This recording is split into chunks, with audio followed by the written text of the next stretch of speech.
Halo bro, Assalamualaikum warahmatullahi wabarakatuh. Kembali lagi dengan saya Dafan Mulifa di Mulifa Channel.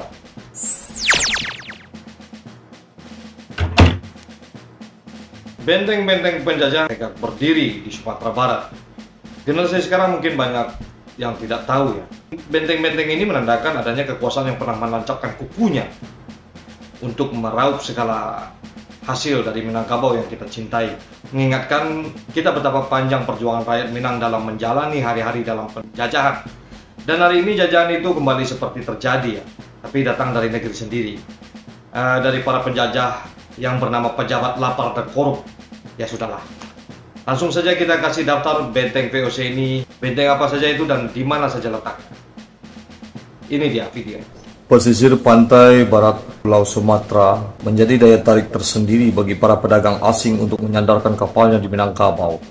Keberadaan hasil alam ranah Minang, terutama hasil tambang dan rempah-rempah, banyak diburu pedagang asing, terutama bangsa Eropa seperti Belanda dan Inggris. Dalam perjalanannya, bangsa Eropa tersebut mulai membuka kantor dagangnya hingga menjajah, seperti bangsa Belanda yang banyak membangun infrastruktur penting kala itu. Salah satunya yang menarik adalah benteng. Keberadaannya ini digunakan sebagai lokasi pengawasan, perlindungan, perdagangan, hingga pertahanan.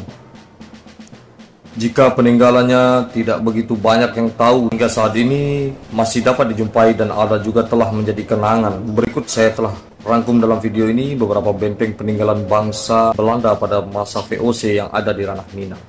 1. Benteng VOC di Muaro Padang. Kota Padang pada mulanya berupa hamparan hutan lebat dan rawa-rawa yang berada dataran rendah. Seiring dengan berjalannya waktu, Kota Padang ini tumbuh dan berkembang menjadi kawasan yang ramai dikunjungi oleh pedagang. Karena memiliki pelabuhan dan tempat jual beli hasil bumi dari pedalaman Minangkabau. Ketika bangsa Belanda melalui VOC masuk ke Kota Padang, dibangunlah sebuah benteng sebagai basis kekuasaan, pertahanan, dan pengintaian, termasuk di dalamnya untuk mengamankan kedudukan politik dan hukum terhadap Kota Padang dari bangsa lain.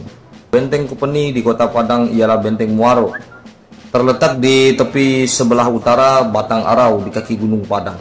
Benteng ini dimulai dibangun VOC pada tahun 1665. Benteng ini memiliki tembok tinggi dan tebal, dikelilingi parit-parit dalam dan menghadap ke sungai Batang Arau. Rusli Amran dalam Padang Riwayatmu Dulu menceritakan benteng yang merupakan loji itu terbentuk 4 segi dengan masing-masing sisi hampir 100 meter panjangnya. Tinggi dindingnya 6 meter. Di tiap sudut terdapat sebuah menara. Loji ini dilengkapi dengan 7 pucuk meriam. Kabarnya pembangunan benteng ini memakan waktu yang cukup lama, karena sekalipun alat-alat bangunan telah didatangkan dari Batavia, akan tetapi Panglima Padang, pemimpin pribumi Padang masa itu menghalang-halangi proses pengerjaannya. Di dalam benteng itu, catat Mansur dan kawan-kawan dalam sejarah Minangkabau bertempat kediaman Head Oberhof van Padang dengan pangkat Kopman, atau lazim disebut Commander, atau Tuanku Komandur. Dalam benteng juga terdapat gudang-gudang tempat penyimpanan rempah-rempah, barang dagangan VOC, dan gudang senjata. Sementara di luar benteng berkembang pemukiman-pemukiman para pensiun dan orang-orang tua bangsa Belanda yang secara politik tidak berarti lagi bagi kompeni. Mereka disebut kaum Marjikers. Benteng dan pemukiman orang asing di luar benteng inilah yang kemudian menjadi cikal bakal Kota Padang era kolonial. Pada masa VOC, beberapa orang Minangkabau ditangkap lalu kemudian dipenjarakan di dalam benteng itu untuk kemudian dibuang ke luar daerah akibat perlawanan frontal mereka terhadap kekuasaan kompeni di Padang. Pada awal-awal kekuasaan VOC di Padang, misalnya kas kompeni dagang Belanda tersedot untuk mengakhiri perlawanan mantan-mantan petinggi Aceh yang mendapat dukungan dari penduduk setempat. Berdasarkan lamanya kompeni menanggungkan derita yang sama. Sebagaimana dicatat Christine Dobbin bahwa pada 3 dekade akhir abad ke-17, 2 orang Minangkabau yang paling kaya yang tidak mau menjalin sekutu dagang dengan Belanda tetapi memilih berhubungan baik dengan Aceh, misalnya bersama keluarganya, ditangkap dan dipenjarakan sebelum kemudian dibuang. Belum lagi perlawanan simultan dari desa-desa di pinggiran Kota Padang seperti Pau dan Koto Tangah. Di antara penyerang ada yang terbunuh, ada juga yang kemudian tertangkap hidup-hidup, dipenjarakan dalam benteng sebelum akhirnya dibuang. Panglima Raja dan 50-60 orang pauh menyepung benteng ini untuk membebaskan tahanan yang ada di dalamnya. Sekalipun gagal karena air sungai membesar akibat hujan deras berhari-hari pada beberapa dasawarsa sebelumnya, benteng ini pernah pula dikepung juga untuk memaksa kompeni membebaskan 9 orang tahanan pribumi pauh yang dipenjarakan di dalamnya. Sayangnya jejak benteng peninggalan VOC ini tidak dapat dijumpai lagi karena telah dihancurkan oleh tentara Inggris pada tahun 1781. Rusli Amran dalam Padang Riwayatmu dulu mengisahkan andai kata tidak dihancurkan Inggris, dinding-dinding benteng itu pun akan hancur sendiri di dalam akar pohon-pohon kelapa yang banyak tumbuh di dekatnya. 3 sisi benteng itu dikelilingi oleh bukit berbentuk tapal kuda dengan kedua kakinya menghadap ke sungai. Yang kedua, benteng VOC Pariaman. Ternyata Pariaman atau kota Pariaman pada zaman dulunya memiliki benteng yang bermula dengan membuka loji pada tahun 1671 dan selanjutnya membangun sebuah benteng Fort Vredenburg pada tahun 1684. Di tahun yang sama ini kota Pariaman dikuasai oleh Kesultanan Aceh bersama Padang dan Indrapura serta beberapa kawasan VOC lainnya di pantai barat Sumatera. Meskipun akhirnya berdamai, perdagangan di daerah ini tetap dipengaruhi oleh konflik antara Sultan Aceh dan kerajaan-kerajaan kecil di sekitarnya. Selain itu juga persaingan dengan perusahaan dagang Inggris menjadi masalah akut di sini.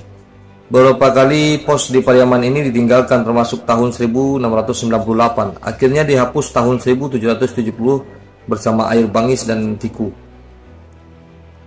Namun benteng di kota Pariaman ini belum ada yang mengetahui akan lokasi keberadaannya. Meski dalam situs Atlas of Mutual Heritage ditunjukkan lokasinya.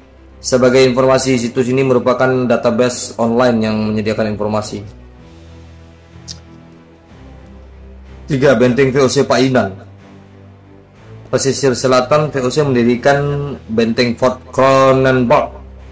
Daerah ini menghasilkan emas dan perak. Sebelumnya VOC membelinya dengan cara barter kepada penduduk lokal pada tahun 1667. VOC memperoleh izin menambang emas dan perak di Silido dari Raja Indrapura, Tarusan, dan Bajang. Pada tahun 1670 pertambangan emas dibuka. Masalahnya adalah pengolahan pertambangan orang Eropa sangat mahal dan tidak cocok dengan iklim tropis. Pada tahun 1696 pertambangan ditutup sementara. Dilanjutkan lagi pada awal abad ke-18 dengan mempekerjakan budak-budak dari Madagaskar. Emas dan perak dikapalkan dalam bentuk mentah. Karena untuk membuat proses pengolahan logam sendiri memerlukan biaya yang sangat besar. Akhirnya tambang ini disewakan VOC kepada Angkulareh Silido. Seperti halnya benteng di kota Pariaman, benteng VOC di Painan ini juga belum ada yang mengetahui jejak keberadaannya. 4. Benteng VOC di Pulau Cingkua. Pulau Cingko atau Pulau Cingkua merupakan salah satu pulau yang memiliki sejarah yang panjang mengenai bandar dagang VOC di Minangkabau. Sebab pernah menjadi pelabuhan penting yang ramai dikunjungi oleh pedagang asing. Pulau yang memiliki luas sekitar 4,5 hektar ini berada di Kecamatan Namjurai, Kabupaten Pesisir Selatan. Sekitar tahun 1660, VOC ingin memindahkan kantor perwakilan dagangnya dari Aceh menuju Kota Padang. Namun permintaan tersebut ditolak sehingga memutuskan untuk membuat kantor di Silido. Kemudian tahun 1663 terdapat sebuah perjanjian yang diprakarsai oleh Groningen dan membuka sebuah pintu bagi Belanda untuk mendirikan gudang di Kota Padang. Tapi tahun 1667 dipindahkan kembali ke Pulau Cingkua karena alasan keamanan. Benteng Pulau Cingkua menjadi tempat pertahanan VOC dari serangan kerajaan-kerajaan lokal seperti Tarusan, Bayang, dan Indrapura yang menguasai wilayah Silido waktu itu. Di sini juga berkedudukan kepala dagang pesisir barat Sumatera, langsung di bawah komando Tuan Komandor di Kota Padang. Di sebelah rumah Tuan Kepala Dagang berdiri gudang merica dan kain. Merica diekspor dari sini, sedangkan kain dibeli di India dan digunakan sebagai penukar merica masyarakat di sini.